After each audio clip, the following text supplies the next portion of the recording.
욥기 42장 우리 7절에서 8절 우리 함께 읽도록 하겠습니다.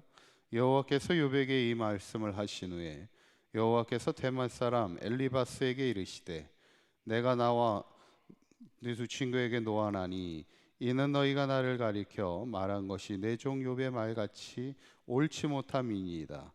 그런즉 너희는 수소 7과 수양 7을 가지고 내 종 욥에게 가서 너희를 위하여 번제를 드리라. 내 종 욥이 너희를 위하여 기도할 것인즉 내가 그를 기쁘게 받으리니 너희가 우매한 만큼 너희에게 갚지 아니하리라. 이는 너희가 나를 기어 말한 것이 내 종 욥의 말같이 옳지 못함이라. 아멘. 이제 오늘 욥기의 마지막 부분입니다. 지난 시간이 어떻게 보면 가장 중요한 본문이었죠. 이제 욥이 고난 가운데 하나님을 만나고 하나님의 음성을 통해서 이제 어떻게 보면 이제 응답을 받게 되고 그 체험을 통해서 이제 고난과 시험이 풀리기 시작하죠. 내가 주께 대하여 귀로 듣기만 하였사오니 이제는 하나님을 눈으로 뵙습니다. 하나님을 만나는 순간 모든 이제 인생의 시험이 풀리기 시작하는데 어쩌면 이것이 우리가 기도해야 될 분명한 이유입니다. 우리도 항상 고난 속에 더 하나님을 붙들고 기도할 때 하나님을 만나는 체험을 통해 내가 더 하나님 앞에 믿음의 사람으로 서갈 수 있는 우리 성도들이 되시기를 간절히 축원합니다. 이제 오늘 본문은 욥의 마지막 이제 결론인데 많은 고난과 시험을 잘 믿음으로 이겨나갔던 욥을 이제 하나님이 다시 회복시켜 주시는 그런 이야기입니다. 어떤 회복이었을까? 첫 번째는 친구들과의 화목입니다. 7절에 있는 말씀 한번 읽어볼까요? 시작. 여호와께서 욥에게 이 말씀을 하신 후에 여호와께서 대만 사람 엘리바스에게 이르시되 내가 너와 내 두 친구에게 노하나니 이는 너희가 나를 가리켜 말한 것이 내 종 욥의 말같이 옳지 못함이니라. 이렇게 말합니다. 그동안 이 욥기가 계속해서 욥과 이 세 명의 친구들이 논쟁하는 이야기들이 많이 있어요. 특히 그 세 명의 친구 가운데 이제 엘리바스는 하나님이 그 중에서는 가장 이제 연장자였던 엘리바스에게 찾아와서 이제 책망하는데 그동안 세 명의 친구들이 욥을 이야기했던 공격했던 말들 중에 가장 큰 게 뭐였냐면 너가 하나님 앞에 범죄했기 때문에 너가 지금 심판을 받는 거다. 그런 이야기들을 했었죠.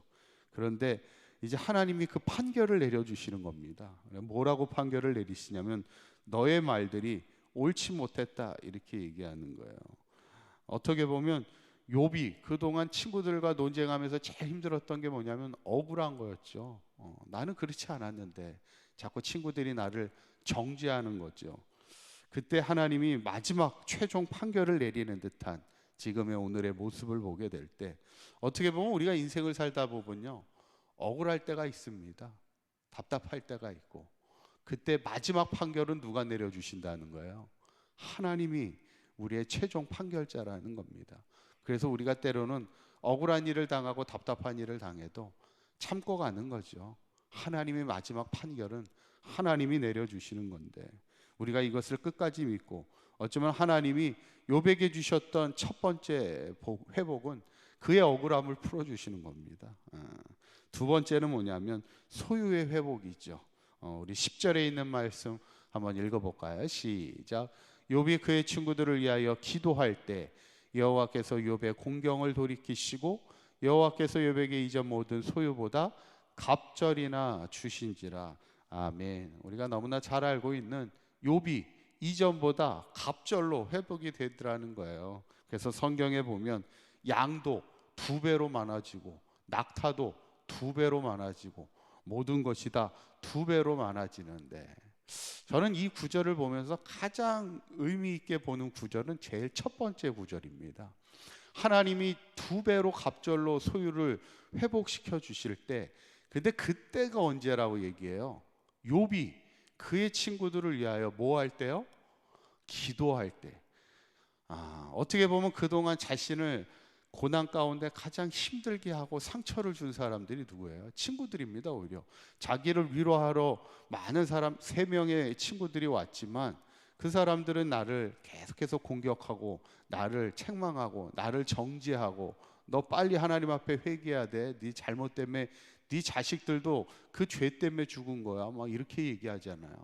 근데 욥이 마지막에는 그 친구들을 위하여 기도해 줍니다. 어쩌면 욥의 신앙이 가장 절정에 오르는 최고의 신앙으로 오른 것이 아닌가 이렇게 느껴지게 돼요. 나를 힘들게 하고 나를 정죄하던 자를 위해 내가 기도하는 그 모습, 하나님은 우리를 언제 회복시켜 주실까? 어쩌면 내가 신앙으로 가장, 어쩌면 욥기의 주제이기도 하지만 내가 하나님 앞에 순전한 믿음의 사람으로 설 때, 그 가장 신앙의 정점에 설 때, 어쩌면 다윗도 보면 그가 언제 왕이 됩니까? 사울을 2번이나 용서하는 그 순간 하나님이 이제 모든 점검이 끝났고 이제 이 다윗을 하나님의 왕으로 세우기에 부족함이 없다 느낄 때 그를 이제 왕으로 세우는 것을, 사울을 2번이나 용서하는 그의 신앙을 보면서 하나님이 다윗을 왕으로 세우는 것을 보고, 욥 역시도 어쩌면 자기를 끊임없이 정죄하던 그 친구들을 위하여 기도할 때 하나님이 그의 모든 소유를 회복시켜 주시는 그 모든 하나님의 테스트가 여기서 이제 끝나는 것을 보게 되지요.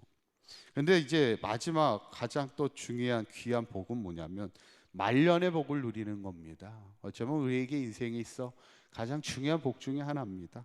12절에 있는 말씀 한번 읽어볼까요? 시작. 여호와께서 욥의 말년에 욥에게 처음보다 더 복을 주시니 그가 양 14,000과 낙타 6,000과 소 1,000결이와 암낙이 1,000을 두었고 이래요. 그러니까 양과 낙타와 소와 암낙이 숫자가요, 처음에 하나님이 주셨던 그 숫자보다 딱 정확하게 2배가 많아지는. 근데 특별히 뭐라고 얘기해요? 여호와께서 욥의 말년에 그렇게 복을 주셨다. 이게 참 아름다운 구절이죠. 여러분, 우리가 처음은 참 좋은데 나중에 말년이 힘들어지는 인생을 볼 때가 가장 안타깝습니다. 제일 가장 복된 인생은 점점점 나아지는 인생입니다. 그래서 처음보다 마지막 말년의 삶이 복이 되는 인생을 살아갈 수 있는 것이 어쩌면 하나님이 주시는 가장 큰 은혜 가운데 하나인데, 성경에 보면 이제 욥이 이 고난 이후에 140년을 더 삽니다. 성경학자들이 추정하기를 욥이 고난을 당할 때가 약 70살, 그리고 이제 140년을 더 사니까 몇 살까지 사는 거예요? 70에 140이니까 210년을 사는, 어떻게 보면 이제 그때 당시로는 가장 장수의 복을 누렸던 것도 욥입니다. 인생의 중간에 가장 큰 시험과 어려움을 당했지만 그가 끝까지 믿음의 정금 같은 순전한 믿음의 사람으로 서고 하나님을 체험하는 신앙으로 이겨나갈 때 그 말년의 삶이 하나님께서 갑절로 복을 주시고 말년이 복이 되게 하는 삶을 우리가 보게 되면서, 저는 바라기는 우리 사강교회 모든 성도님들도 욥처럼 때로는 인생의 고난을 당할 수 있다는 거예요. 그때 더 하나님을 붙들고 기도하며 하나님을 만나며 체험하는 그 신앙을 통해 우리가 더욱더 하나님 앞에 정금 같은 믿음의 사람으로 설 때 하나님이 우리의 삶을 회복시켜 주시고 특별히 마지막이 나아지는 그런 인생의 복을 누리며 살아가는 저와 여러분들의 삶이 되시기를 주님의 이름으로 간절히 축원합니다. 기도합니다. 고맙고 감사하신 하나님, 오늘 욥의 모든 고난과 시험 이후에 하나님의 회복의 은혜를 보게 됩니다. 그동안 엉켜 있었던 친구들과의 관계를 판단하여 주셨고 또 그의 소유를 이전보다 더 갑절로 회복시켜 주시며 무엇보다 욥의 말년에 하나님의 복을 누리게 하신 하나님, 우리의 삶도 마지막까지 하나님 앞에 순전한 믿음의 사람으로 서게 하여 주셔서 하나님의 복을 누리는 믿음의 복된 삶이 되게 하여 주시옵소서. 오늘 거룩한 주일입니다. 오늘도 주의 전에 나와 하나님을 예배하는 사랑하는 사강교회 모든 성도들의 삶에 하나님 그 예배를 받아주시고 한평생 기도함으로 승리하게 하시며 하나님을 예배하는 예배자의 삶을 살아가는 우리 모두가 되도록 인도하여 주시옵소서. 우리 주 예수 그리스도의 이름으로 기도하옵나이다. 아멘.